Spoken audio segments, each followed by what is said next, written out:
It's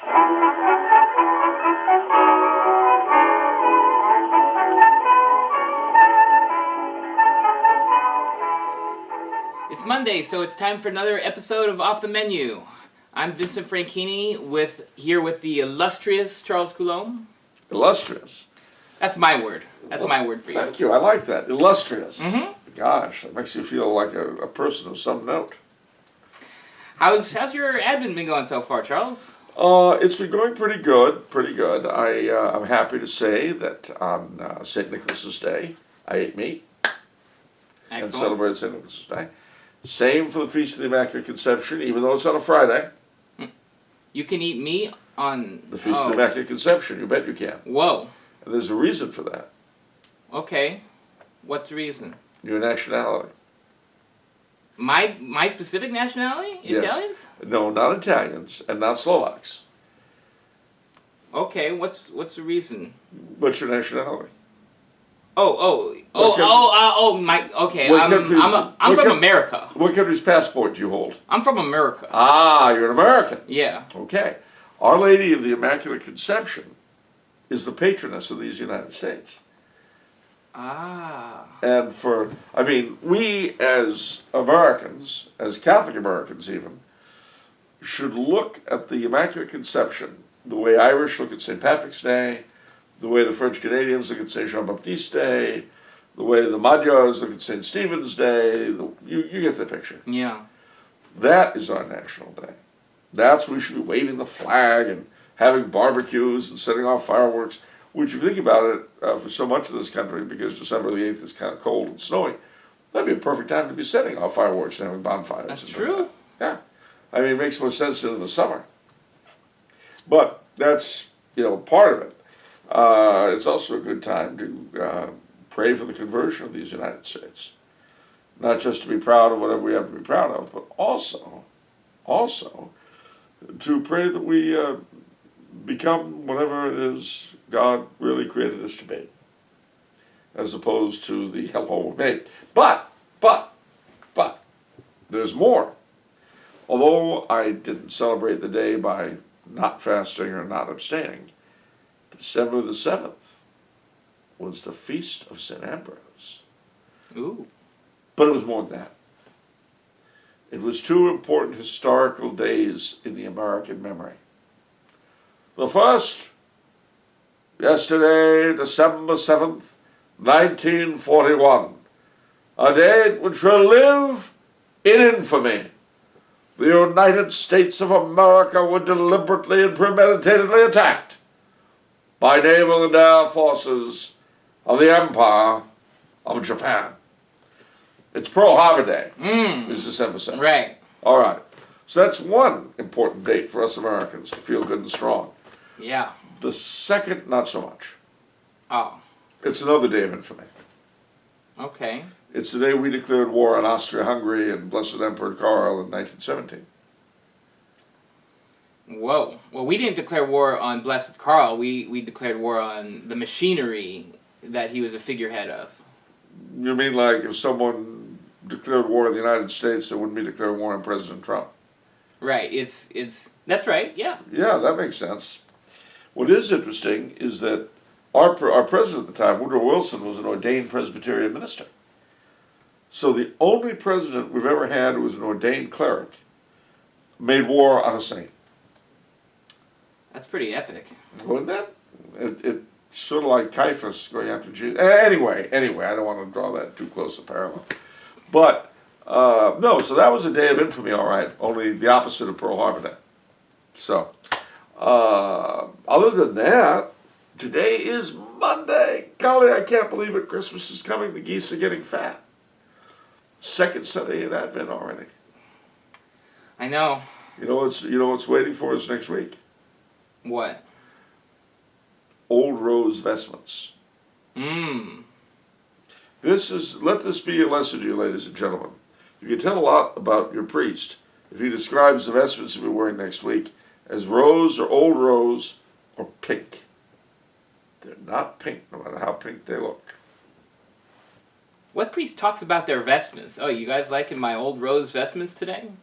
Well, I won't go that far, but I remember a mutual friend of ours, I almost had to pull him back into the pew because the priest comes out, true story, ladies and gentlemen, he comes out, it was either Gaudete or Laetare Sunday, he comes out in the rose vestments, and the first words out of his mouth at the sermon are, "I've always looked pretty in pink." Yeah. Oh, no. So don't let that happen to you. When I tell you who it was, you'll laugh, because I really had to, hand on the arm. Yeah, yeah. Anyway, so Advent is hurrying through, Christmas is coming. Mm-hmm. And don't forget, Charles has a new book out, Catholic Quest for the Holy Grail, published by 10 Books. You buy it from TumblrHouse.com, you get it for $25, signed. You bet. Okay? Limited time offer. And you buy any of Charles's other books, they're signed as well. Well, and also with Christmas coming, I would like to recommend one of your Tumbler House list. Oh, which one was that? I would like to recommend Bill Biersack's most recent novel, even though it's 2 years old. In So Much as Disease. Yeah, that's right. We've got a Christmas cover and everything on that. You bet, as a Christmas cover. And ladies and gentlemen, if enough of you buy In So Much as to Deceive, and write letters to the author, and pray very hard, he may give us the sequel. Yeah, people keep writing in and say, when's the next book? When's the next book? I would say a lot of prayers for Professor Biersack, ladies and gentlemen. He's a good guy. He's got some difficulties right now. And I, for one, would appreciate your prayers for him. Absolutely. Oh, well, I guess we kind of totally forgot one last thing, even though it's a historical catastrophe, which is the fires. And everyone's probably wondering, are we safe? We are safe. Yeah, yes, the Tumbler House building, all, 47 floors of it, is completely equipped with the most modern firefighting equipment. The incredibly beautiful girls of the secretarial pool come equipped with hoses and fire extinguishers and all that. The dainty little fireman hats. They have these drills here. And there's something about seeing the chicks in the secretarial pool with the little jauntily poised fireman's helmets. It's kind of an odd idea. I don't know who thought that was going to be effective. But more important than them, though, are the sprinkler systems that work throughout the building. That's why we can't smoke here, because if we do, I've tested this. 4 pipe puffs, the alarm goes off, and the sprinklers start. Yeah. Well, better safe than sorry. I guess. Okay, let's get started. Glenn Hicks with the first question. All right. He says, Dear Charles, what do you think about the religious themes of Shakespeare's work? I've heard him and his plays being described as Catholic, atheist, and everything in between. Also, what are Charles's and Vince's favorite Shakespeare plays? Ooh, good question. Well, I agree very much with the current belief that Shakespeare was at the very least a crypto-Catholic. His dealing with purgatory and Hamlet, his very, very sympathetic portrayals of religious and clergy, Friar Lawrence and Romeo and Juliet comes immediately to mind. And simply his awareness of the historical background of England, all, I think, lend the likelihood that he was at least crypto-Catholic. Well, one of the things that people always cite is the ghost in Hamlet. Yeah. And what I think he makes a reference to St. Patrick, which is the patron saint, or not the patron saint, but is associated with purgatory. And St. Patrick's purgatory in Ireland. And he also says explicitly, by night something in purgatory, or by day by something or other in purgatory fires, and by night I walk. Yeah. So he's very explicit, which is exactly, if you've been smart enough to read the Ghost book by Sir Sean Leslie, you know. Yeah, Sean, definitely. But you know who's written an absolute boatload, who I think of immediately for Glenn, who has this question, is Joseph Pierce. Yeah. I mean, he's written a couple, but I haven't read them yet. My mom has a bunch of them, but he's really written on that. He has, and there's a couple of other authors today that have written about the same topic and come to the same conclusion. Yeah. So, throw Shakespeare Catholic into Google, you'll find a ton of these things. Now, as far as favorites go, that is an interesting question. I would say, well, you want to take that first, or? Well, I mean, I don't have them. I mean, all the Shakespeare plays that I know, I read in high school. So for me personally, my favorite villain is Richard III. He is really villain. I mean, he's just killing everybody, and he is so. And he's got so many great lines. Some of the most underrated lines. All these lines that people don't know come from Richard III. My horse, a kingdom for my horse. Yeah. At the end, that was a great closing line where right before he, yeah. No, I'll avoid the spoiler. Yes, ladies and gentlemen, this is the first time you've ever heard the word spoiler used in relationship to one of Shakespeare's plays. All right, and what else? I'm simple taste. I like Iago was another good villain from Othello. I really enjoyed him. Very clever, very witty. And then I just liked Hamlet, and I really liked Mel Gibson's rendition of Hamlet. I really enjoyed that a lot. And that's it for me. Well, I would say that my all-time favorite Shakespeare play is Midsummer Night's Dream, and I love The Tempest. As you guess, as you will, or as you like it rather, or what you will, as you can guess, my taste runs towards comedies. But,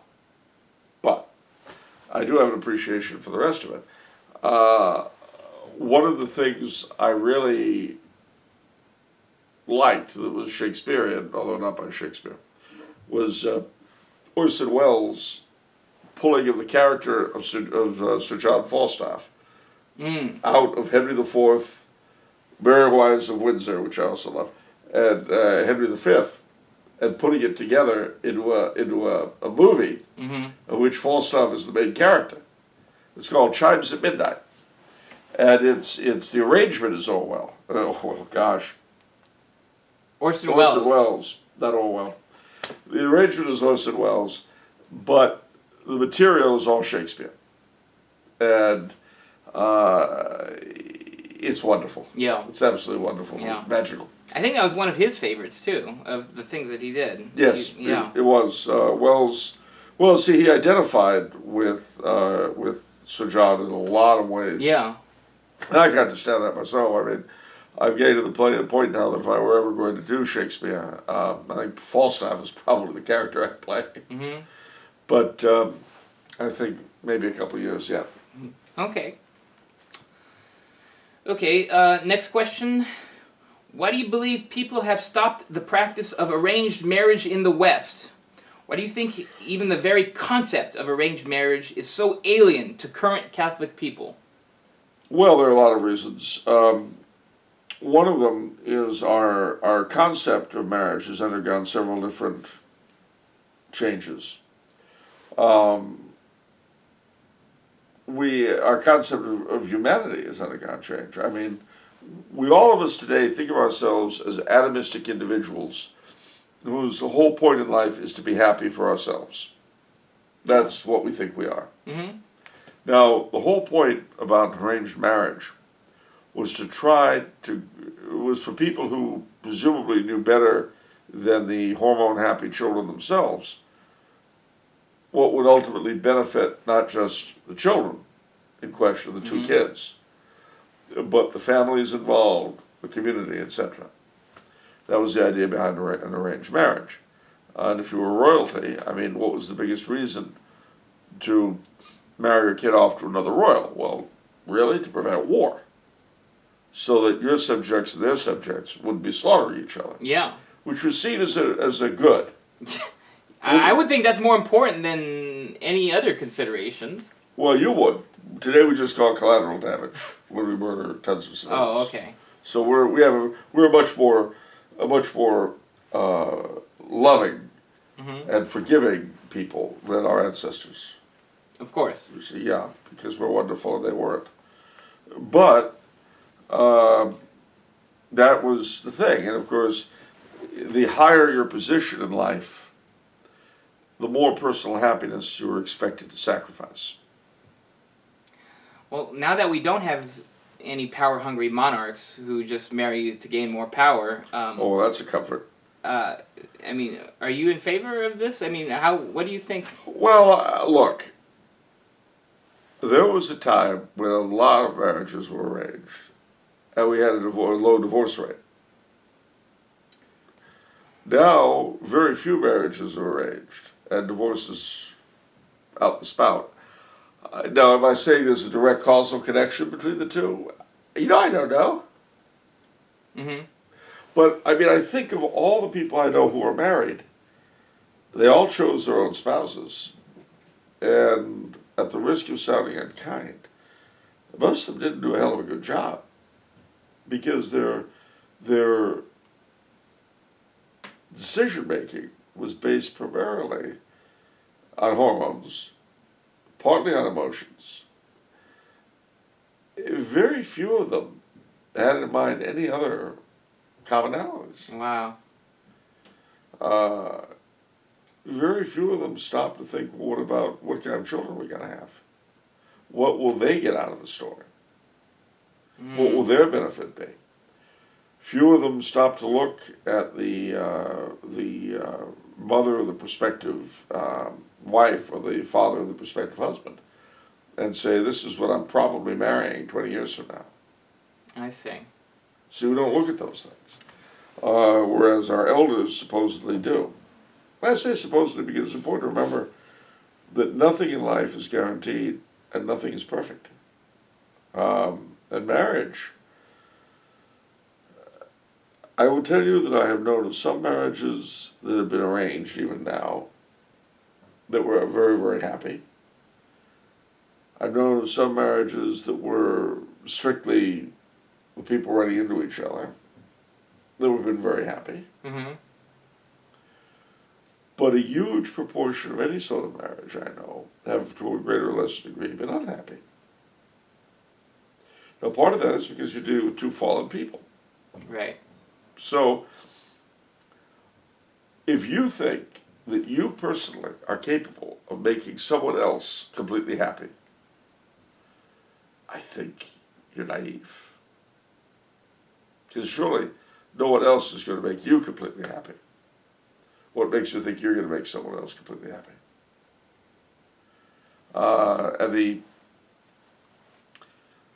I think that with arranged marriages, the parents, the grandparents, whoever it might be, looking into a lot of different factors. What do you think the biggest single reason people break up is? What would you guess? What would I guess? Well, I said on the other show, the reason people divorce is unmet expectations. Why people break up? You're talking about in courtship? No, I'm talking about marriages. Oh, well, unmet expectations. True, but what are those expectations usually?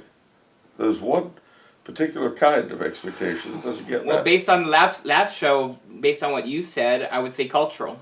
Well, that's part of it. But actually, there's a bigger one that's much simpler. What? Money. Money. Nothing rips couples apart more than poverty. Mm. And it can do this in a number of different ways. The wife's annoyed with the husband because he just isn't bringing in enough. She can't have children, she thinks, because of his job. Or she's making more money than he is. Yeah. And, he feels castrated, starts cheating on her. I mean, these are all many, many different patterns, none of which, no one of which has to happen. Yeah. But the fact is they do happen. They're very common. In an arranged marriage, what's one of the biggest things that the arrangers look at is the prospects. Do you want your daughter to marry a man who can't support her? Interesting. Do you want your daughter to marry a man who's still in college and hasn't really begun his career yet? I see. Do you want your husband to marry a girl whose father left the family when they were 8? Mm.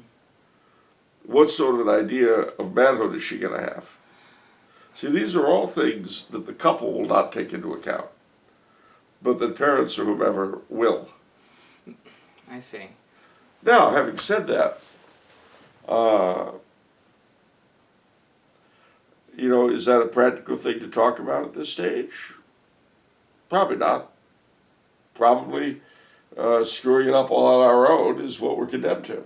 Yeah. But I think we probably should not simply look at arranged marriages as unmitigated ills. Because remember, an awful lot of the arranged marriages of the past are what produced us now. Yeah. Well, fallen judgment by the parents, fallen judgment by the couple. Yeah. The parents could very well make some mistakes, in their judgments. God knows arranged marriages produce some pretty weird results, but then again, they produce some very good ones. The problem is that there really is no set, perfect way of deciding these things. Right. Because it goes back to fallen nature. So, What about one course of action? We just talk to other people and get other people's opinion on certain things. You can, but my experience, frankly, is that after a guy commits himself to the chick, it doesn't matter what anyone thinks. Well, that's true. It's that if he asks, he's only asking to have his opinion reinforced. That's very true. If your pal says to you, "Isn't she great?" and you happen to know that there's some problems with this chick, Yeah. and you say, "Actually, tell you the truth, I would think twice." You're halfway to ending the friendship. Definitely. So the answer is no. And when they get to that point, if he's already gotten engaged to her or is thinking about it, Yeah. that ship has sailed. Okay. It's tough. It's a tough place. It's a really marriage. T.S. Eliot made a comment which I think is very, very true. He said, in his humble opinion, far fewer people should get married, and those who do should have far more children. Wow. Okay. Next question. Do you see China ever becoming a majority Catholic country in the future? I know the church is going. The church there is going through. Faces persecution. Yeah, and I could say it's a great possibility it might become Catholic one day, precisely because of this horrible persecution, which has increased the size of the church considerably. The blood of the martyrs is the seed of the church. That's why Rome spent 3 centuries murdering us, and then woke up one day and found itself Catholic. Wow. Something like that could very easily happen with China. So you think that phenomenon it's due to supernatural reasons or natural reasons? I mean, is it both? It's both. It's both. Because people tend to react in a given way to certain stimuli. Yeah. But God has a plan. Ah. And he gives grace to those who follow that plan. Ah. And those who try to fight it tend to get smacked around in different ways. Wow. If only going to hell when they're finished with their dirty work. So, yeah, now what a Catholic China would look like, I can no more figure out than a Gaul about 890, or not 890, I'm sorry, about 490 could have figured out what France would be like. Whoa, yeah. So. Okay, next question is from Benjamin Cruz. All right. Can you describe what medieval education was like? Would you recommend teaching it to children today? And if so, do you know any good resources? Good question. Well, they taught the liberal arts, the trivium and the quadrivium, in Latin. So you had to learn your Latin, you had to learn Greek, and so forth. And education was not, other than bare letters, which more people got, a complete medieval education, the kind that you would have gotten at the medieval universities or the cathedral schools. It was what we would call a classical or humanistic education today, only ramped up to the nth degree. They taught things like rhetoric and logic and so forth that we don't learn. Yeah, I think it would be great to do it today, and some people made a stab in that direction. You have all of these classical academies and things like that that are vaguely based on that kind of curriculum. I mean, did they teach sciences? Like, how would one become a doctor, for example? Oh, they taught sciences, all right, but you would get that would come later. Oh, okay. You'd have a basic grounding in the liberal arts, and then you'd study in the School of Medicine. So, for instance, was it Salerno in Italy was the first medical school in Europe, and people came from all over Europe to study there. Mind you, most people learned working with other doctors. Learned? Oh, right. A sort of apprentice master situation? Yeah. But mind you, they'd also study some of the medical texts, like Galen, that were standard. But there's probably a reason why medieval medicine didn't really deliver the goods the way ours does. Why? What was that reason? Well, I mean, they were ignorant of a lot of things, the circulation of blood, that sort of thing. People have asked me, why does it seem like miraculous cures were so much bigger during the Middle Ages? And the first thing that popped out of my mouth was, well, for one thing, they would need it a lot more. Yeah.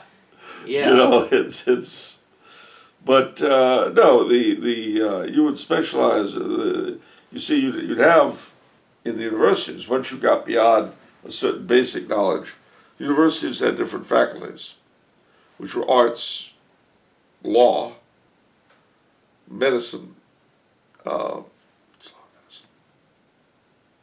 those three. Okay. I guess, and philosophy/theology. That was a specialty? I believe so. It might have been part of the arts. I don't know. I'm getting confused. Okay. I'm old. Okay. But so go throw into Facebook, or not Facebook. Gosh, throw into Google Classical Academy, your town. Check it out. See what they offer. Okay, those are the resources you suggest. Yeah. Also look up trivium and quadrivium. Okay. Okay, next question is from Sylvain Durand. Greetings again, fellow papists. All right. My question this time is concerning the St. Bartholomew Massacre. I just finished reading The Darkness Did Not by William L. Biersack. Uncle Bill. In which he claimed that only 786 people died instead of the more accepted figure of 30,000. It is also stated that it was a reaction against a Protestant plot to take over France. The version I was familiar with prior was that the fault rested with the Queen Mother for political expediency. Catholics are, of course, embarrassed by the event, and the Protestants won't ever let us forget about it. How can we know what really happened? Is there not a temptation to whitewash the whole mess? Well, there is, and it has been whitewashed by the Protestants. Because the St. Bartholomew Massacre was, as Bill describes it.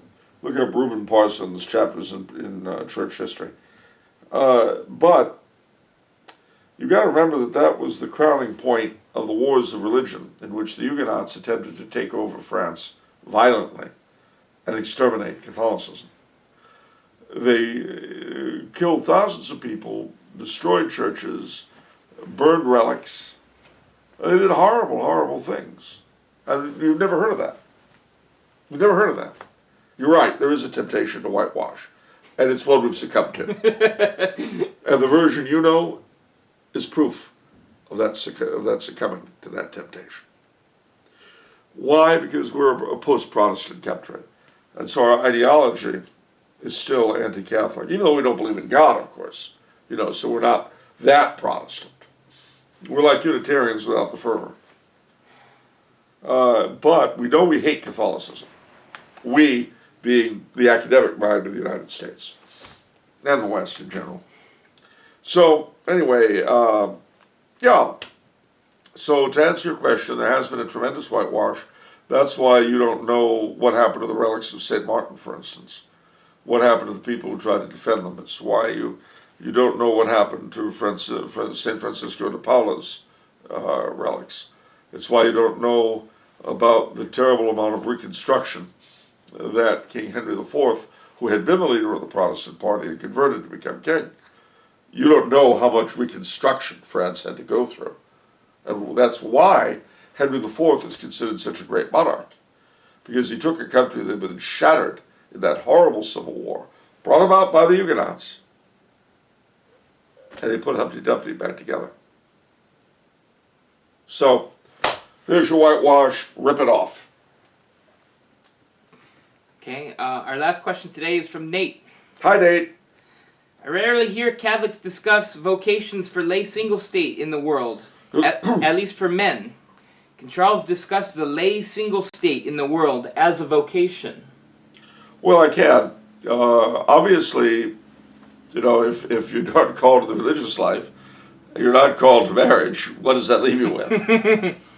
But it's good to look at it as a vocation. There are, however, several things you have to keep in mind, and that is, every state of life has its own temptations. What is the major temptation for the single male, other than the obvious sexual ones? Selfishness. Self-absorbedness. You find that old bachelors, and like old maids too, actually, tend to get weird. Closed in. Yeah. You'll find some guy in his 70s, you go to his apartment and you notice he only drinks warm Dr. Pepper.